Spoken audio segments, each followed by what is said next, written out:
بسم اللہ الرحمن الرحیم۔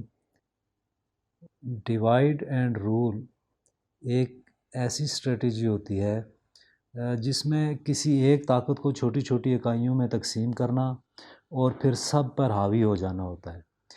یہ ایک ایسا ہتھ کنڈا ہے جسے کسی چھوٹے سے چھوٹے گاؤں کا چودھری اپنی چودراہٹ کو دوام بخشنے کے لیے استعمال کرتا ہے، اور کوئی بڑے سے بڑا ملک سپر طاقت بننے کے لیے دوسرے ممالک پر آزماتا ہے۔ اچھا، پہلے یہ سمجھ لیں کہ اس اسٹریٹجی کے خد و خال کیا ہوتے ہیں، یعنی اس کے اہم نکات کیا ہیں۔ نمبر 1، جن کو آپ نے قابو کرنا ہو وہاں سے اپنے خلاف کوئی بڑا اتحاد مت بننے دو، ان میں تقسیم پیدا کرو یا تقسیم کی حوصلہ افزائی کرو۔ نمبر 2، اس سماج، معاشرے یا ملک میں ایسے بندے تلاش کرو جو آپ کی مدد کے لیے تیار ہوں، پھر ایسے لوگوں کو اپنے ساتھ ملاؤ اور ان کی ہر طرح سے مدد کرتے رہو۔ نمبر 3، ان ملکوں یا معاشروں میں آپس کے اختلافات کو ہوا دو، ان میں ایک دوسرے کے خلاف عدم اعتماد اور دشمنی کو فروغ دو۔ نمبر 4، ان ممالک کے سیاسی اور عسکری اخراجات کو کم کرواؤ اور بے معنی اخراجات کی حوصلہ افزائی کرو۔ تو اگر ہم تاریخ کے دریچوں میں جا کے دیکھیں تو تقریباً 400 سال قبل مسیح میں اس کام کا آغاز ہوتا ہے، اور پھر کرۂ ارض پر آج تک یہ ٹیکنیک کہیں نہ کہیں اپلائی ہوتی ہوئی نظر آتی ہے، اور نتیجتاً بڑی بڑی مملکتیں اور سلطنتیں بنیں۔ جن کا یہ فارمولہ اچھی طرح سے چلا وہ زیادہ دیر قائم رہیں، جن کا اچھے سے نہیں چلا وہ جلد ہی نابود ہوتی گئیں۔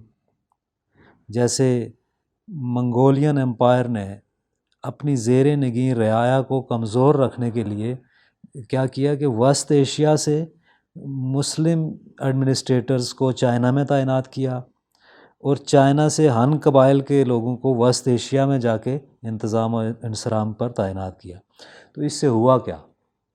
اس سے دونوں جگہوں میں عدم اعتماد اور افراتفری پیدا ہوئی، اور الٹیمیٹ فائدہ منگولین امپائر کو پہنچا۔ اسی طرح 21ویں صدی کے اوائل میں یو ایس نے مشرق وسطیٰ کی اسلامی ریاستوں میں شیعہ سنی کنفلکٹ پیدا کیا، اور نتیجتاً مسلم امہ کا نقصان ہوا اور یو ایس کی چودراہٹ قائم ہونے لگی۔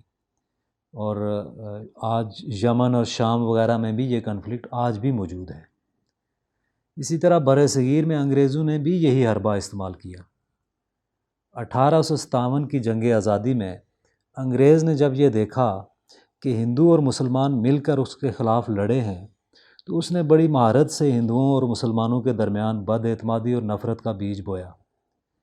انگریزوں نے دونوں قومیتوں میں سے ایسے مذہبی لوگ تلاش کیے جو ان کے ساتھ تعاون کرنے کو تیار تھے۔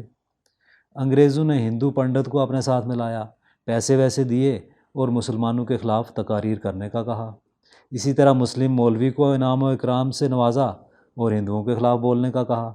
یوں یہ کمیونل پائزن ہماری رگوں میں انجیکٹ کرتے چلے گئے۔ 1857 سے لے کر 1947 تک جتنا زہر اہل ہندوستان کی رگوں میں انجیکٹ ہوا، گزرتے وقت کے ساتھ ساتھ اس کا نشہ بڑھتا گیا، یعنی جوں جوں شراب پرانی ہوتی گئی نشہ بڑھتا گیا، اور اس کے اثرات شدید سے شدید تر ہوتے گئے، اور یہ نفرتوں کا زہر دونوں قومیتوں کا مادہ حیات بن گیا۔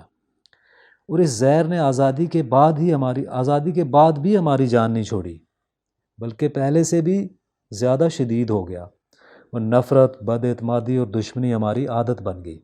تقسیم کے بعد بھی ہم نے یہ عادت نہیں چھوڑی، بلکہ اور زیادہ جوش و خروش سے اس عادت کا استعمال کیا۔ حالانکہ اب نفرت کرنے کے لیے سامنے دوسرا مذہب نہیں تھا، دوسری کوئی قوم نہیں تھی، بلکہ اپنے ہی بھائی بند تھے۔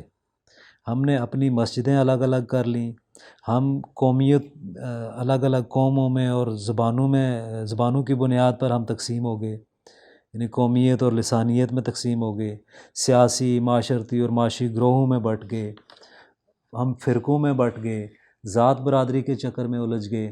المختصر، انگریز کی عطا کردہ یہ سوغات ہمارے بہت کام آئی۔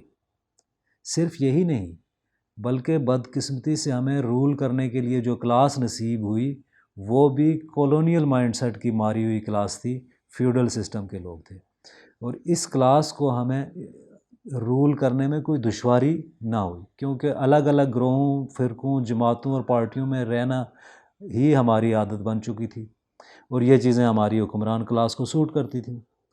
افسوس ہم ایک قوم نہ بن پائے، اور ہماری کالونیل مائنڈ سیٹ والی حکمران کلاس کو بھی یہی اچھا لگتا رہا۔ آزادی کے بعد سے آج تک بھیڑ بکریوں کے اس بکھرے ہوئے ریوڑ پر حکمرانی کے مختلف تجربات ہوتے رہے۔ ہم نے جمہوری آمریت سے آمرانہ جمہوریت تک سب کچھ دیکھا، اور مزے کی بات یہ ہے کہ مختلف گروہوں میں بٹے ہونے کی وجہ سے کوئی نہ کوئی گروہ ہر دور میں مٹھائیاں تقسیم کرتا نظر آیا۔ مارشل لا آیا تو مٹھائیاں تقسیم ہوئیں، ملک ٹوٹا تو مٹھائیاں تقسیم ہوئیں، صدارتی طرز حکومت آیا تو مٹھائیاں، غیر جماعتی نظام پھر مٹھائیاں، جہاد کلچر متعارف ہوا تو مٹھائیاں، کوئی سیاسی قیادت آئی تو ہم خیالوں نے بھنگڑے ڈالے، مٹھائیاں تقسیم کی۔ غرضے کے 74 سال کا ایک لمبا عرصہ بھی نہ ہماری حکمران کلاس کے ذہنوں سے کالونیل سوچ اور فیوڈل سوچ کو ختم کر سکا، اور نہ ہی ہمارے اندر سے اس کمیونل پوائزن کا اثر ختم ہوا۔ تو ناظرین، ویڈیو زیادہ طویل ہو رہی ہے، لہٰذا اسی پر ختم کرتے ہیں۔ اگلی ویڈیو میں اس صورتحال سے نکلنے کے مختلف آپشنز ڈسکس کریں گے، اور دیکھیں گے کہ ہم کب اور کیسے ایک یکجا قوم بنیں گے، اور ہمیں خوددار حکمران کب اور کیسے نصیب ہوں گے۔ ملتے ہیں اگلی ویڈیو میں، تب تک اللہ حافظ۔